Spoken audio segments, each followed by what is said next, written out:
Bismillah, alhamdulillah, wassalatu wassalam ala rasulillah, amma ba'd. Taib, ibu-ibu yang dirahmati Allah. Jadi memang orang-orang yang sedang bermasalah, bermusuhan, ya, belum berdamai, itu akan berdampak buruk kepada pengangkatan amal dan juga berkaitan dengan ampunan dari sisi Allah Subhanahu wa taala. Kita sama-sama tahu, Ibu ya, amal-amal diangkat itu pada hari-hari istimewa, bulan-bulan istimewa, yang kemudian di situ Nabi senang berpuasa, kan begitu. Pintu-pintu surga dibuka pada setiap Senin dan Kamis. Maka setiap hamba yang tidak berbuat syirik kepada Allah, gitu ya, dia akan diampuni, kecuali, ya kata Nabi, orang yang antara dirinya dengan saudaranya terjadi permusuhan, ya. Maka kemudian dikatakan kepada malaikat, tangguhkan dari dua orang ini, maksudnya tangguhkan dari ampunan sampai keduanya berdamai. Baik, ibu yang dirahmati Allah, jadi tugas kita dalam hidup ini bukan cari musuh, tapi cari saudara. Berbuat baik kepada saudara dengan sebaik-baiknya sesuai tuntunan Allah dan Rasulnya. Tugas kita itu. Kalau tiba-tiba kita mendapatkan ujian, ada teman kita yang dulu kenal baik, barakallahu fikum, ternyata sekarang berubah, ya, dia sikapnya kepada kita. Maka pertama yang harus dilakukan, coba diterawang dulu, dikoreksi, diamati, diteliti. Apa kira-kira salah kita kepada dirinya? Begitu ya. Coba deh dicek dulu sendiri. Cari-cari dulu. Apa ya kesalahan saya kepadanya? Barakallahu fikum. Karena ibu bisa saja terluput dari perhatian pengawasan kita. Kita pernah bersikap dengan satu sikap kepada dirinya, kita mungkin juga pernah berkata dengan bahkan sepatah kata sekalipun kepada dirinya yang mungkin pandangan kita tidak ada masalah tuh menurut kita, tapi bisa saja tidak menurut dia, kan begitu. Maka tugas kita koreksi aja dulu kita sendiri, diri kita sendiri dulu. Cari tahu, dikorek-korek apa ya kira-kira kesalahan saya kepada si fulanah itu. Nah itu penting, Bu, supaya kita sama-sama untuk berikhtiar memperbaiki, kan begitu. Dan saya pengalaman dalam masalah itu, Ibu ya. Hanya satu patah kata sebetulnya, dan saya menganggap itu biasa saja gitu. Rahimahullahu ta'ala rahmatan wasiyah. Ini sering saya sampaikan. Teman saya ini sudah meninggal, Ibu. Ya, saking baiknya sama saya, rahimahullah, semoga Allah merahmatinya. Kalau hidup ya seusia saya. Teman seperjuangan di pesantren. Di satu pesantren akhirnya saya pindah, beliau ikut pindah juga, gitu ya. Nah suatu ketika itu, ini biar jadi pelajaran, Bu, karena saya mengalami banget yang begini nih. Jadi ada teman kita ini, teman satu pesantren sebelumnya, di pesantren sebelumnya, satu kelas, ya walaupun tidak dekat-dekat banget. Nah saya pindah, ini teman-teman ini beberapa ikut pindah, ya termasuk beliau ini. Nah teman saya yang satu ini jualan gitu, kalau sore itu jualan, dia ngambil, zaman dulu nasi kucing namanya, sekarang juga kayaknya nasi kucing namanya. Zaman saya di Jogja 2002, ya tahun 2002, nasi kucing tuh 250 perak.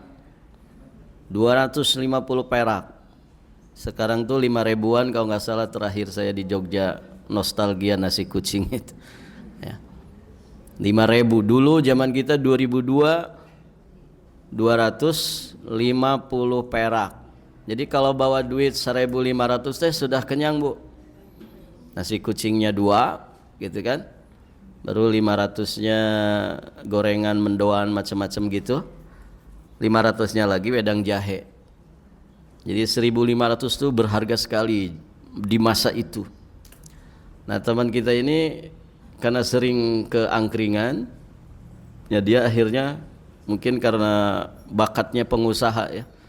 Pak, saya boleh nggak ngambil dari Bapak nasi kucing berapa, nanti saya jual di pesantren. Nah, singkat cerita itu akhirnya jualan tuh tiap menjelang mau maghrib.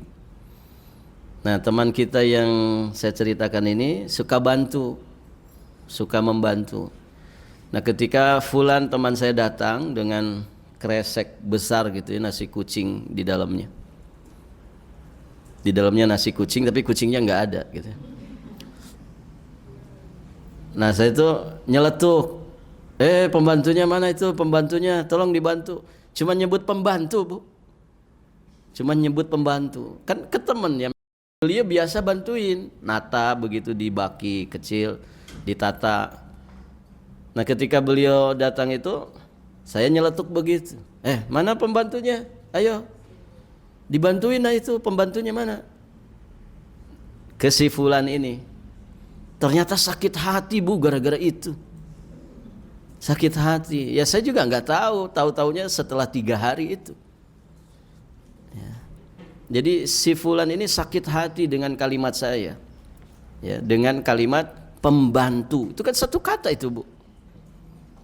Pembantu. Dan saya juga ngomongnya biasa saja, nggak niat meremehkan, merendahkan, tidak. Sama-sama teman gitu kan. Dan semua juga tahu beliau suka bantu-bantu teman kita ini. Alhamdulillah, saya bersyukur kepada Allah. Semoga ini jadi amal beliau ya. Sudah 3 hari beliau datang ke saya, Bu, bicara 4 mata. Afwan Yud, Anda mau bicara. Kaget juga saya ini, kenapa mau bicara 4 mata. Kita bicara di dapur waktu itu. Kalimat pertama yang beliau ucapkan itu yang selalu saya ingat dan saya jadikan pelajaran. Ana uhibbuka fillah. Itu. Ana cinta ke antum karena Allah. Gitu ya. Ana nggak mau antum celaka, ana nggak mau antum begini-begini. Aduh, ada apa nih? Ada apa antum bilang begini? Ada apa sih? To the point aja, kata ana gitu. Ternyata cerita begitu. Ana sakit hati sama antum. Saya berusaha keras itu nginget, kapan saya nyakitin antum? Ana nggak tahu, afwan. Tolong kasih tahu. Ternyata dengan kalimat itu, kalimat pembantu, beliau itu merasa terhina di situ, Bu. Sakit hati. Lihat, ini kalimat yang sebetulnya kan tidak masalah begitu ya. Bagi kita, forumnya juga bukan forum sedang gimana-gimana gitu kan. Tapi ternyata bisa jadi masalah bagi orang lain. Nah, coba Ibu ingat-ingat ke situ. Ini di mana letak kesalahan saya? Di kalimat yang mana, di kata-kata yang mana, di sikap tingkah laku yang mana? Saya bisa bermasalah sama si fulan, tiba-tiba dia mendiamkan saya. Ibu cari tahu dulu. Nah, kalau ibu dapatkan, kayaknya yang ini nih, gara-gara kalimat pembantu ini nih, misalkan. Kalau sudah ibu dapatkan, ibu misalkan ada praduga kuat karena ucapan ini atau karena tingkah laku sikap ini, segera hubungi si fulanah itu. Segera hubungi. Ajak bicara 4 mata, selesaikan urusan. Maaf, saya mau bicara sama anti 4 mata. Ya. Sepertinya saya yang punya salah. Begitu saja. Sudah kita yang mengawali. Walaupun dia sebetulnya yang mengawali, judes sama kita atau mungkin tidak mau disalamin sama kita. Awali, mungkin saya yang salah, di sini kesalahan saya. Betul enggak? Kalau iya, ternyata itu kesalahan saya minta maaf ke anti. ya, minta maaf dan tolong dengan hati yang lapang bisa memaafkan saya. Begitu Ibu. Tidak apa-apa mengawali. Tapi kalau misalkan kita sudah berusaha ngorek-ngorek kesalahan diri, kok nggak ketemu ya, di mana ya? Tidak pernah ketemu, perasaan aman-aman saja hubungan saya dengan dia. Kalimat-kalimat, kata-kata saya, sikap tingkah laku saya, sepertinya nggak ada yang bermasalah. Maka kalau demikian keadaannya, ya kita tetap saja berbuat baik. Ketemu dia salamin, begitu ya. Ketemu dia salamin, ya. Kemudian kalau kita ada sesuatu kita bisa kasih hadiah dia, gitu ya. Kalaupun kemudian dia tetap kekeh dengan seperti itu, barakallahu fikum, ya. Semoga Allah ampuni kita. Berarti kan dia sendiri yang memang cari masalah. Kita sudah berbuat baik, bergaul dengan biasa, gitu ya. Sewajarnya sebagaimana ketika tidak terjadi masalah.